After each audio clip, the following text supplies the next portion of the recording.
que Deus tem para falar ao seu coração. Capítulo 5 de Romanos diz assim: justificados, pois, mediante a fé, temos paz com Deus por meio de nosso Senhor Jesus Cristo, por intermédio de quem obtivemos igualmente acesso pela fé a esta graça na qual estamos firmes e gloriamo-nos na esperança da glória de Deus. E não somente isto, mas também nos gloriamos nas próprias tribulações, sabendo que a tribulação produz perseverança, e a perseverança experiência, e a experiência esperança. Ora, a esperança não confunde, porque o amor de Deus é derramado em nosso coração pelo Espírito Santo que nos foi dado, que nos foi outorgado.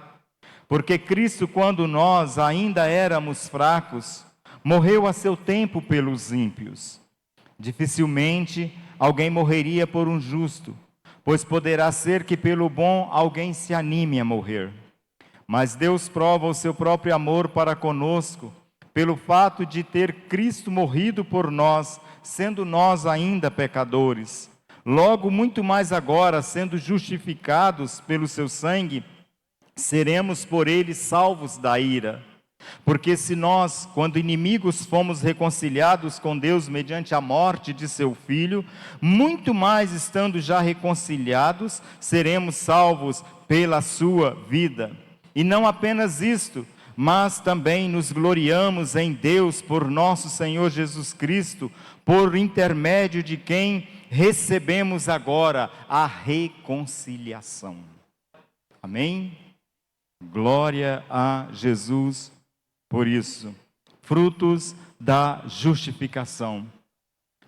E quando se fala de justificação, meus queridos, nós não estamos falando apenas de perdão e absolvição da culpa do pecado. Mas, quando nós falamos de justificação, nós falamos da esperança da glória de Deus. Quando nós falamos de justificação, nós falamos de salvação, de chegar lá no final e sermos salvos, porque este é o projeto de Deus, este é o propósito de Deus, quando Ele decidiu, por Ele mesmo, nos justificar em Cristo Jesus. E eu gostaria de trazer, a título de introdução aos irmãos, 3 realidades da justificação.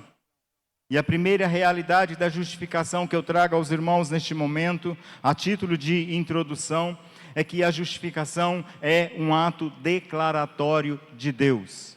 A justificação é um ato declaratório de Deus. Na realidade, não se trata de um processo, porque se fosse um processo seria algo mais delongado. Mas é na verdade um ato declaratório, um ato legal. Deus simplesmente declara justificado aquele que lavou as suas vestiduras no sangue do Cordeiro. E essa declaração, ela é feita diante do tribunal de Deus, para que ninguém possa questionar. Uma vez que você foi alcançado pela salvação em Cristo Jesus, uma vez que você tem a plena convicção da sua salvação em Cristo Jesus, porque Cristo um dia veio até você, te escolheu dentre muitos aí deste mundo, então você é declarado totalmente justificado, porque sobre você a justiça de Deus foi totalmente aplicada. Deus aplicou na sua vida a justiça dele. O que ele ainda não fez com muitas pessoas que estão lá fora. E em segundo lugar, a justificação, ela é recebida também pela fé. Está aí no primeiro versículo. O primeiro que nós lemos, a declaração: justificados, pois. O Espírito Santo inspirou o apóstolo Paulo para nos fazer essa declaração. Por isso a justificação é um ato declaratório. É um ato declaratório de Deus. Deus aqui, através de Paulo, faz essa declaração. Uma declaração muito profunda: justificados, pois. Justificados, pois. E em segundo lugar, a justificação ela é recebida pela fé. Diz assim: mediante a fé. Justificados, pois, mediante a fé. Não que a fé me justifica, mas eu não posso ser justificado senão através da fé.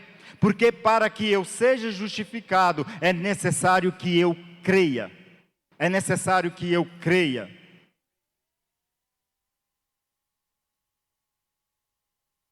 Porque senão a justificação não pode se concretizar. Então eu não sou justificado simplesmente pela fé, mas sou justificado em razão da fé em Cristo Jesus.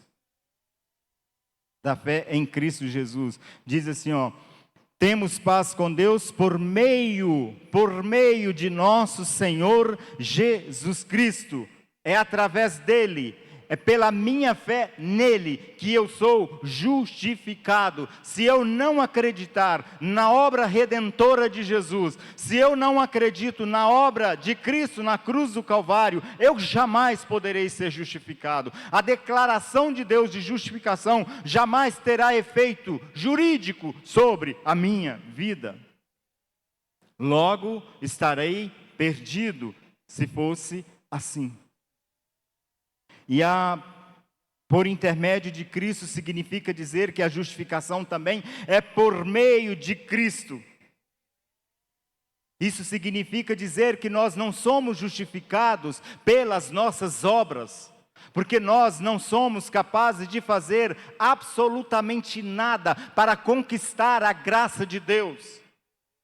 Por isso Ele mesmo fez por nós, porque nós não temos condições para isso. Nós não passamos de vermes na presença do Senhor, nós não passamos de pecadores na presença do Senhor. O Senhor jamais teria intimidade conosco se dependesse de nós mesmos, porque nós não temos condições para isso, nós não temos nada a oferecer para o Senhor.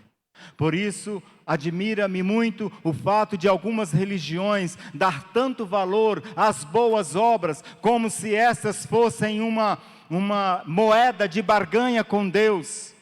Eu pratico boas obras e alcanço a graça de Deus. Não, eu preciso primeiro alcançar a graça de Deus, a justificação em Cristo Jesus, para depois então eu me preocupar em boas obras. Porque a minha fé precisa ser acompanhada com obras e boas obras. Porque senão eu estarei desfazendo aquilo que eu acredito. A justificação é por intermédio de Cristo. A obra que Ele realizou na cruz do Calvário. Não depende de mim e não depende de você. É pura graça de Deus.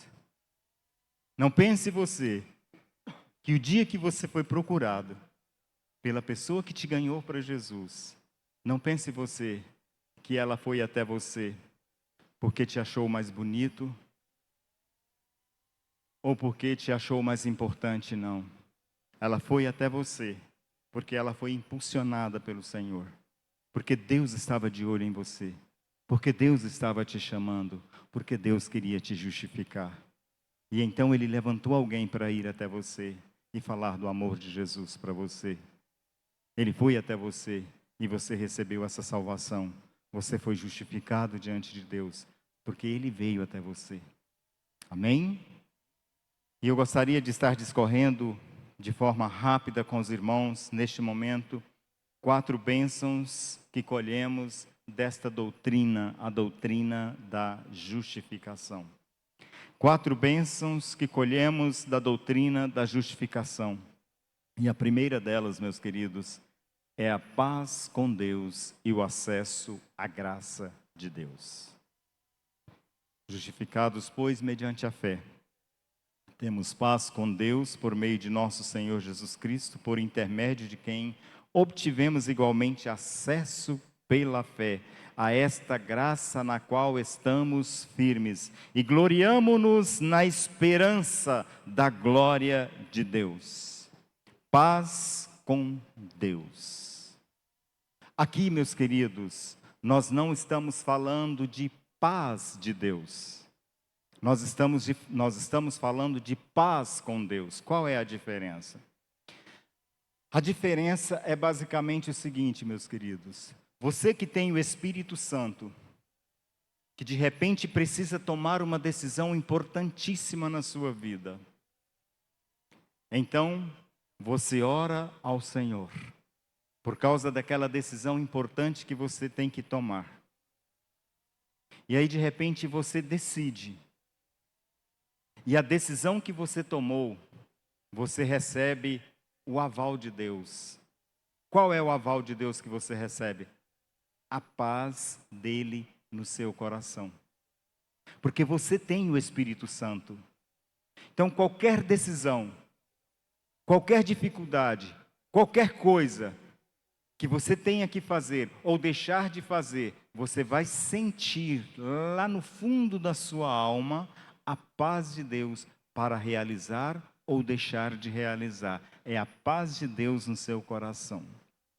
Mas a paz com Deus já é algo que vai muito além disso aí. A paz com Deus, na verdade, é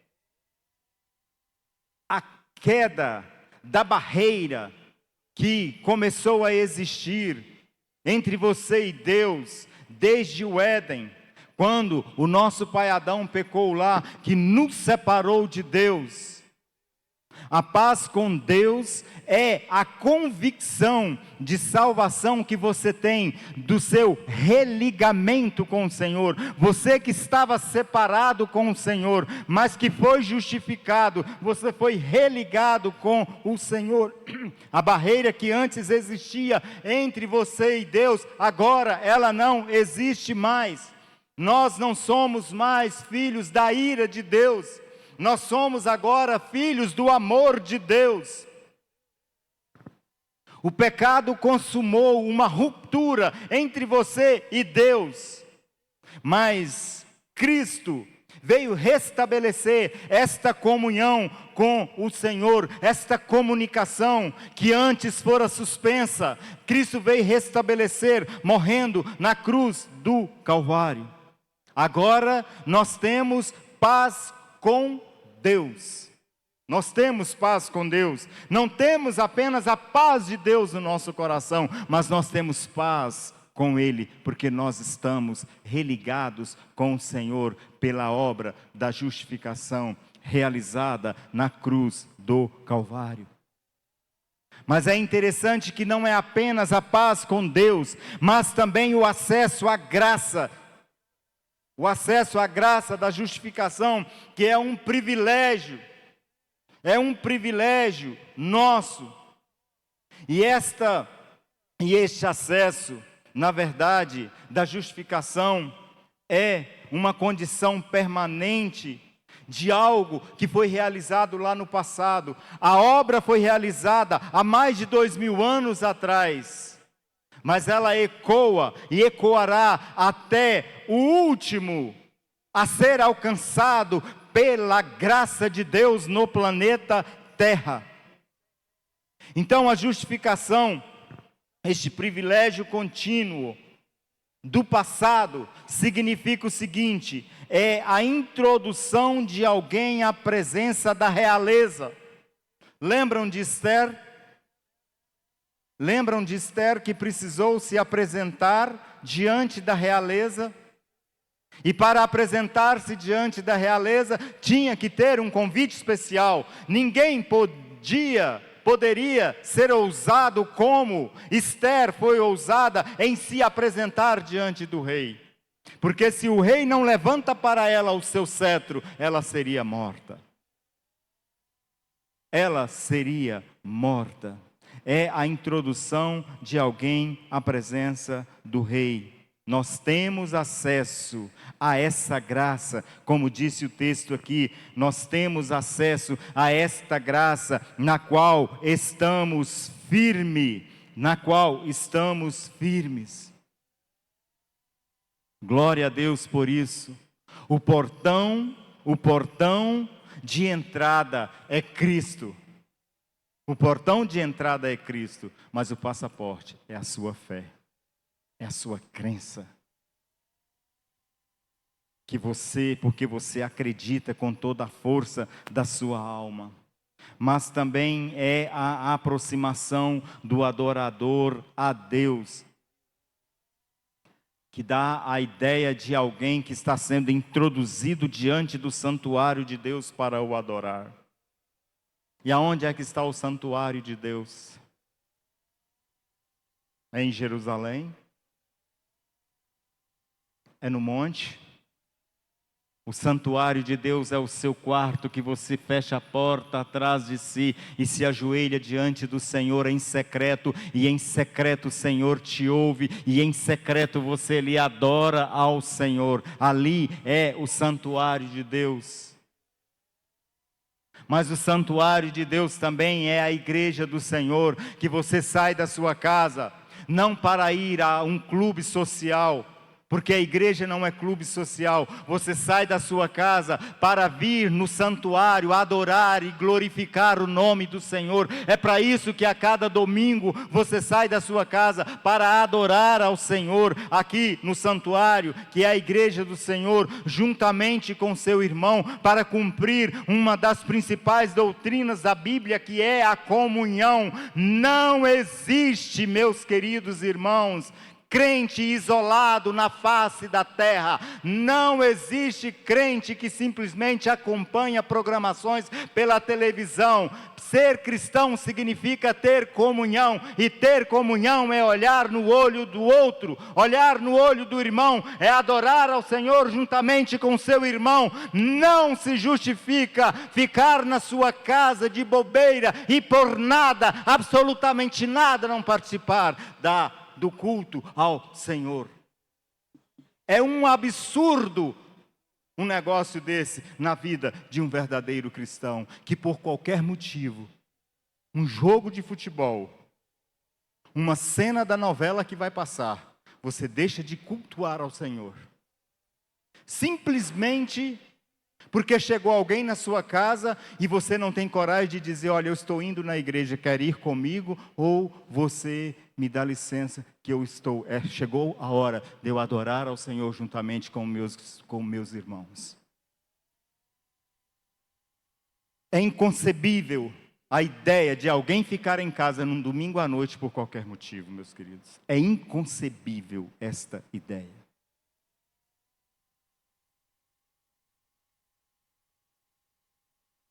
Justificação também, acesso à graça de Deus, é também a chegada ao porto seguro.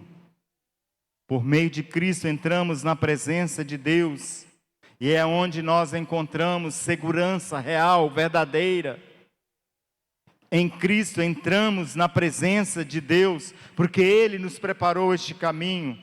Um novo e vivo caminho foi preparado pelo Senhor ali na cruz do Calvário. Essa então foi a primeira bênção, meus queridos. Paz com Deus e acesso à graça de Deus, por meio do sangue de Jesus que foi derramado na cruz do Calvário. Mas eu trago também ao coração dos irmãos uma segunda bênção extraordinária, que é a expectativa da glória e a alegria no sofrimento. Parece coisas antagônicas, mas não são. A expectativa da glória de Deus, a alegria e a alegria no sofrimento. No versículo 3 diz assim: e não somente isso, mas também nos gloriamos nas próprias tribulações, sabendo que a tribulação produz perseverança. Ora, e a perseverança, experiência, experiência, esperança. Ora, a esperança não confunde, porque o amor de Deus é derramado. A esperança não confunde de forma nenhuma. Quem foi justificado pelo Senhor não teme o futuro. A morte não nos apavora mais. O porvir se torna o nosso anseio, a nossa expectativa maior. A nossa expectativa maior.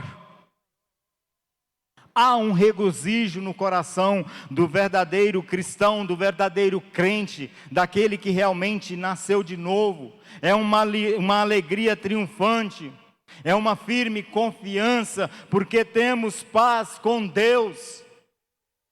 O futuro não é um problema para nós, a morte não é um problema para nós.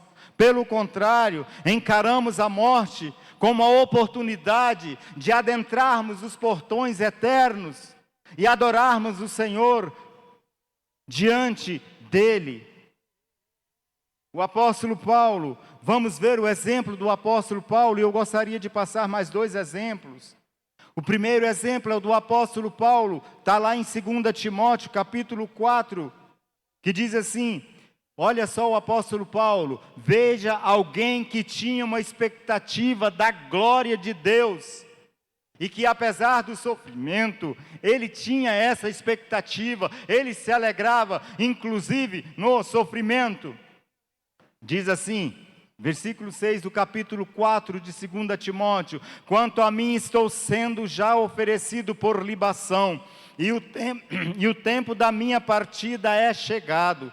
Combati o bom combate, completei a carreira, guardei a fé. Já agora a coroa da justiça me está guardada, a qual o Senhor, reto juiz, me dará naquele dia, e não somente a mim, mas também a todos quantos amam a sua vinda. Esta era a expectativa do apóstolo Paulo. Hernandes Dias Lopes nos traz um outro exemplo aqui, de um pastor que chegou até um membro da sua igreja que estava no leito de morte,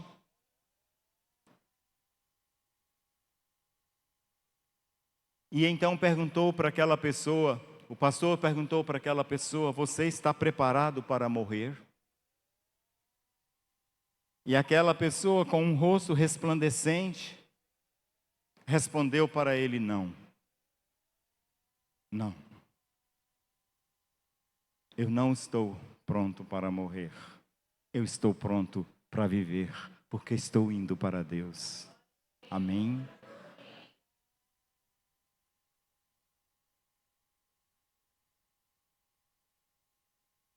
Deixa passar as emoções um pouco.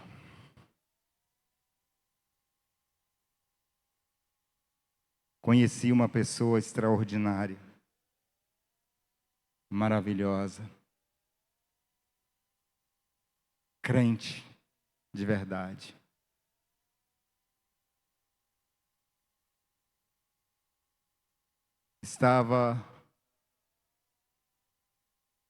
Chegou o dia e a hora de ir para uma mesa de cirurgia, fazer uma cirurgia contra um câncer. E o anestesista chegou para esta mulher extraordinária e perguntou para ela o seguinte: a senhora está pronta? E ela disse: estou, inclusive para estar nos braços do Pai, se Ele quiser. O anestesista não sabia que esta era a vontade de Deus. E da mesa de cirurgia, ela saiu direto para o trono da graça do Senhor. Amém? Minha mãe.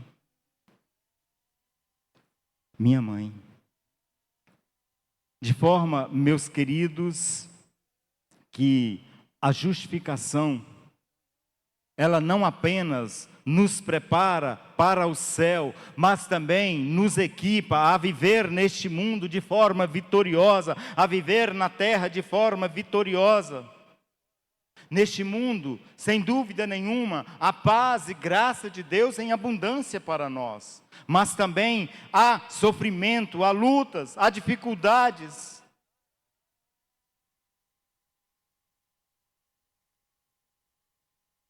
Tanto as lutas quanto a glória que está por vir nas nossas vidas tem que ser objeto de júbilo de nós, os cristãos. Neste aspecto, 4 estágios devem ser observados por nós. Primeiro, nós nos gloriamos nas tribulações. Nos gloriamos nas tribulações. E não somente isso, diz o versículo 3, mas também nos gloriamos nas próprias tribulações. Nos gloriamos nas próprias tribulações. Nós nos gloriamos no sofrimento, nas tribulações, meus queridos, por causa do resultado que isso nos traz. Por causa da nossa fé que é fortalecida quando passamos por um momento assim na nossa vida. Não porque somos masoquistas, nós não gloriamos nos sofrimentos e nas dificuldades porque somos masoquistas, mas porque sabemos do resultado que isso nos traz, porque nós não somos iguais aos que estão lá fora, nós somos diferentes, nós temos intimidade com o Senhor, Deus está em nós e é Ele quem nos prepara para estes momentos. A tribulação produz perseverança, logo, ela tem que ser, então, pedagógica, nos ensina alguma coisa. É a tribulação, é o sofrimento que gera em nós a paciência. Por isso, é tão importante, muitas vezes, o sofrimento, as dificuldades na nossa vida, porque nós precisamos de exercer a paciência.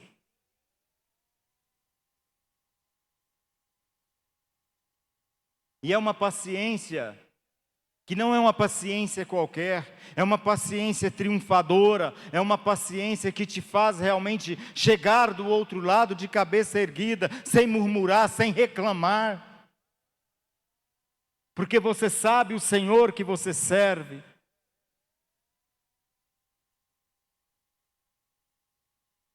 E essa paciência produz também a perseverança, e a perseverança produz experiência. E experiência aqui, meus queridos, é experiência no sentido de ser provado e aprovado, como o ouro que precisa ser levado ao fogo para tirar todas as impurezas. E este é o objetivo de Deus com cada um de nós. Até chegarmos lá, todas as impurezas que estão encrostadas em nós, elas precisam ser arrancadas. E muitas vezes elas são arrancadas pelo sofrimento, pelas tribulações pelas quais nós passamos. Ou quem aqui nunca passou por uma tribulação?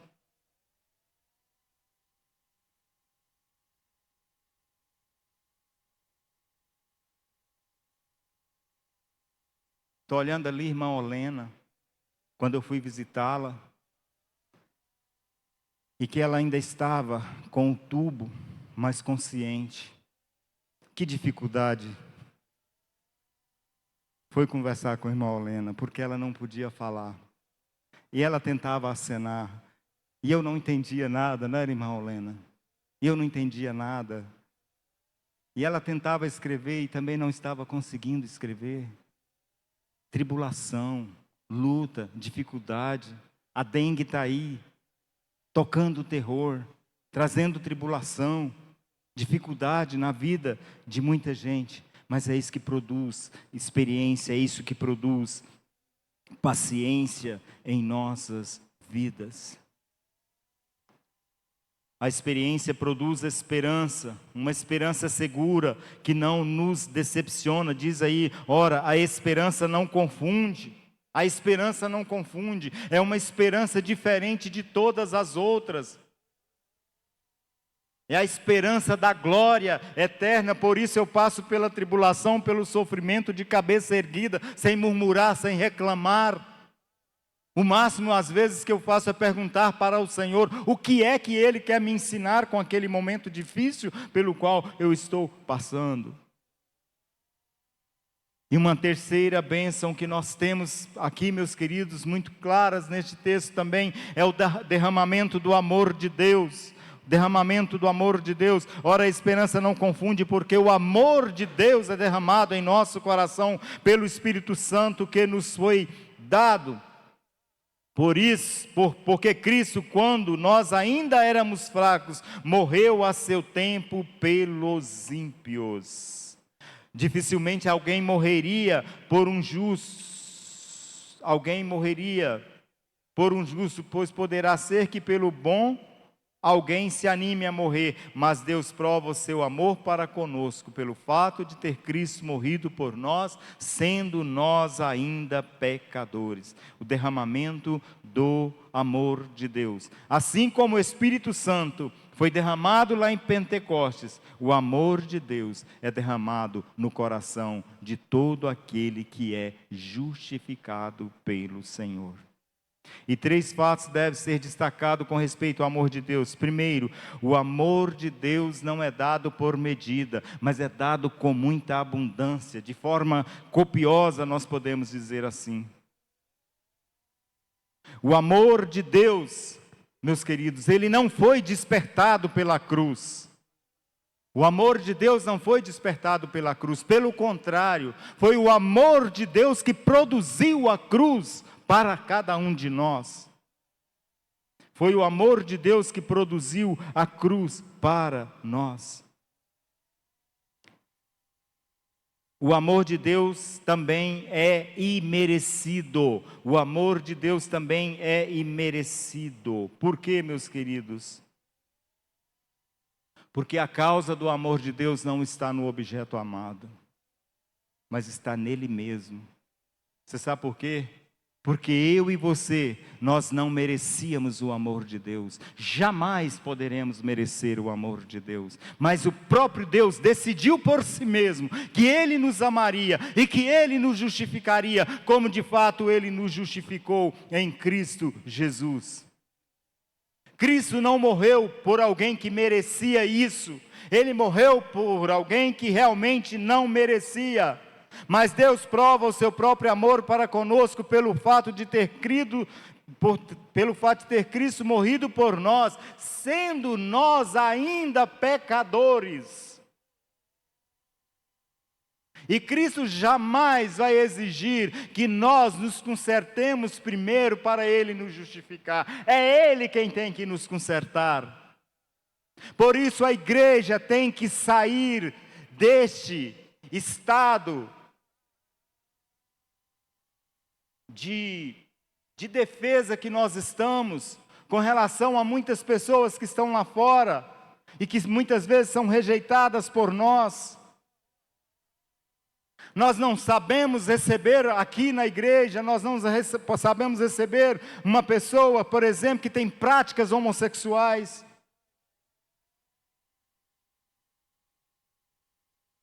Nós precisamos amar essas pessoas e recebê-las assim, aqui na igreja. E ensiná-las como elas devem viver.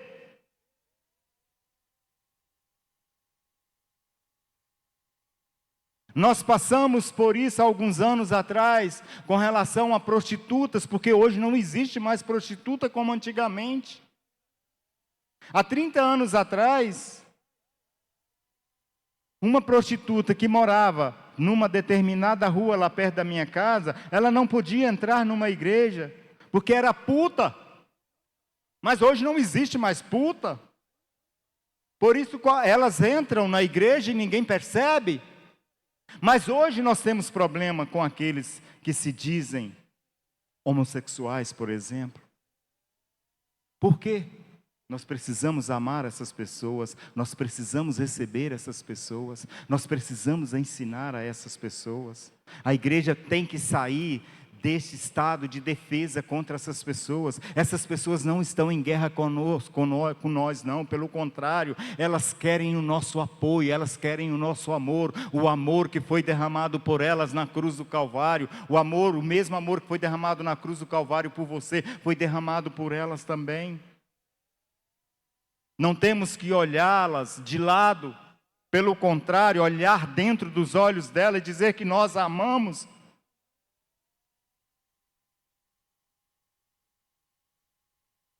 Cristo não morreu por alguém que merecia, meus queridos.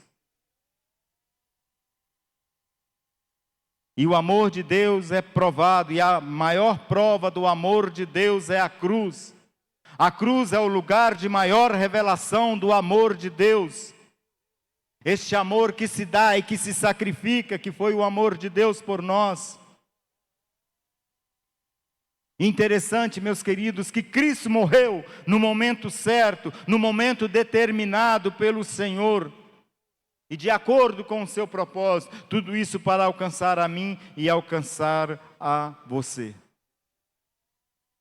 E eu gostaria de trazer uma última bênção da justificação, um último fruto da justificação para as nossas vidas, que é a certeza da glorificação e a alegria em Deus. No versículo 5, ora, a esperança não confunde, porque o amor de Deus é derramado em nosso coração pelo Espírito Santo.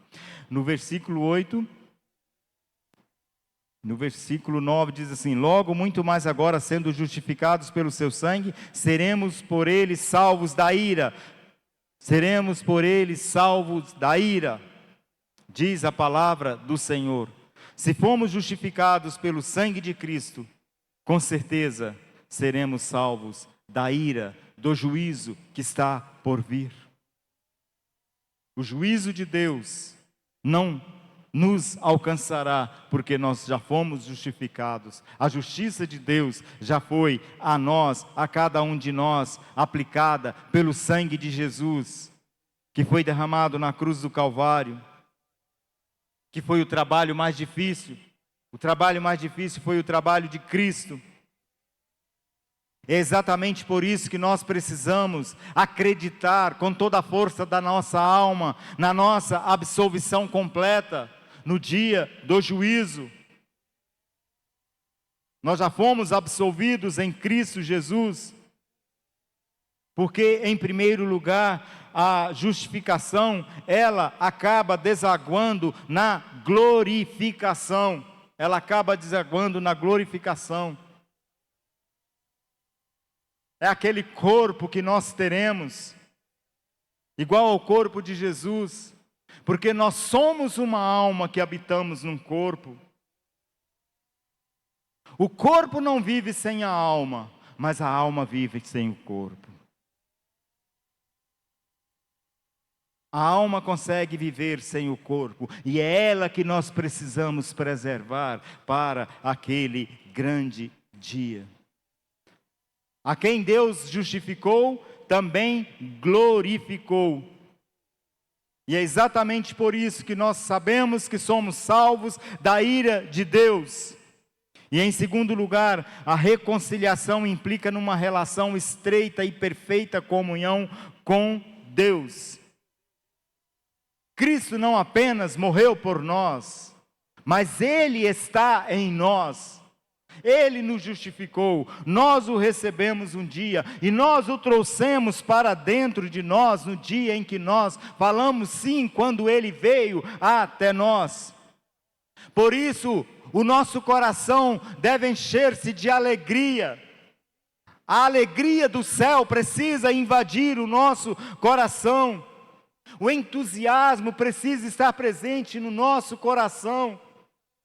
Por causa dessa expectativa, a certeza da glorificação, nós teremos um corpo igual ao corpo de Cristo ressuscitado, não mais limitado nem pelo tempo e nem pelo espaço.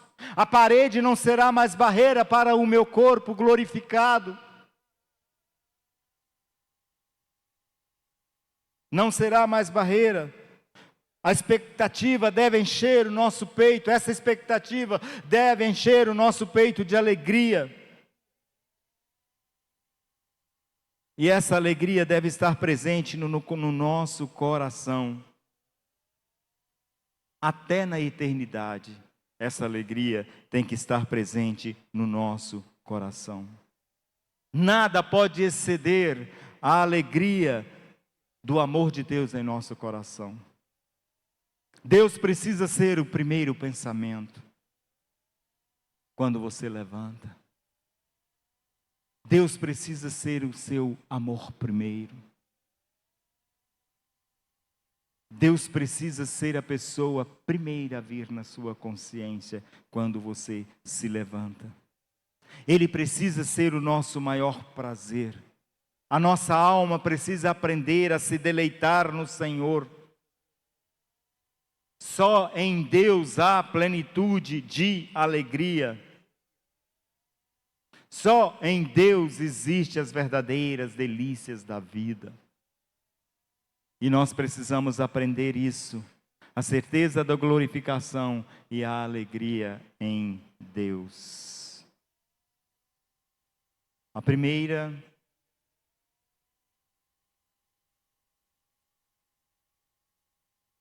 bênção que colhemos da justificação, a paz com Deus e o acesso à graça.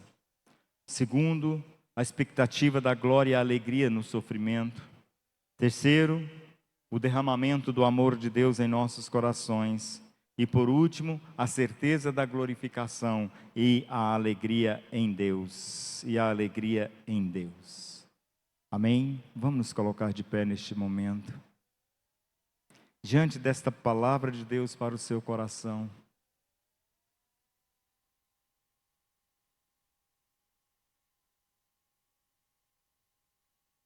O apóstolo, sem dúvida nenhuma, ascendeu ao mais alto grau de tudo aquilo em que se gloria os fiéis.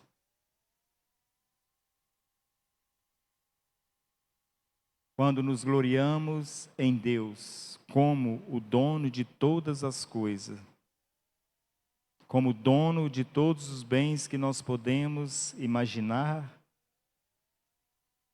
tudo isso está incluído nele e tem nele a sua origem. Por isso,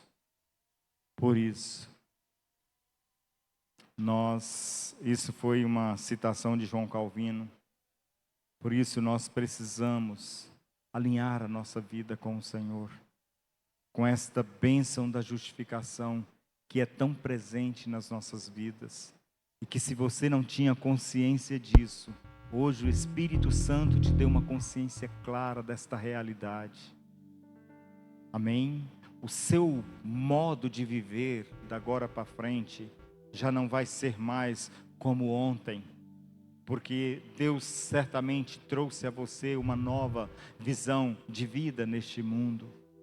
Pela justificação em Cristo Jesus, você pode bater no peito e dizer: eu sou justificado, eu fui reconciliado com Deus em Cristo Jesus. Amém? Faça a sua oração neste momento.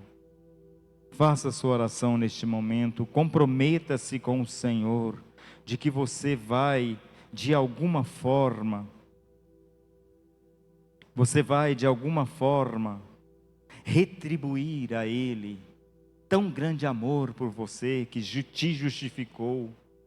Retribuir sendo mais cristão, sendo mais crente do que você era antes. Comece a dizer para o Senhor que o que Ele fez por você, você não apenas reconhece, mas você quer viver no seu dia a dia isso aí. Diga isso para o Senhor. Querido Deus, exaltamos e glorificamos o Teu nome. Ajuda-nos, Pai. Ajuda-nos, Senhor, como igreja, a retribuir com as nossas atitudes, a retribuir com o nosso amor, tudo que o Senhor fez por nós na cruz do Calvário, nos reconciliando com o Senhor, nos justificando, conforme essa declaração tão gloriosa: justificados, pois, nós fomos justificados, porque a justiça de Cristo foi aplicada sobre cada um de nós, e por isso nós queremos exaltar e glorificar o Teu nome, ó Senhor. Aleluia, glória a Deus.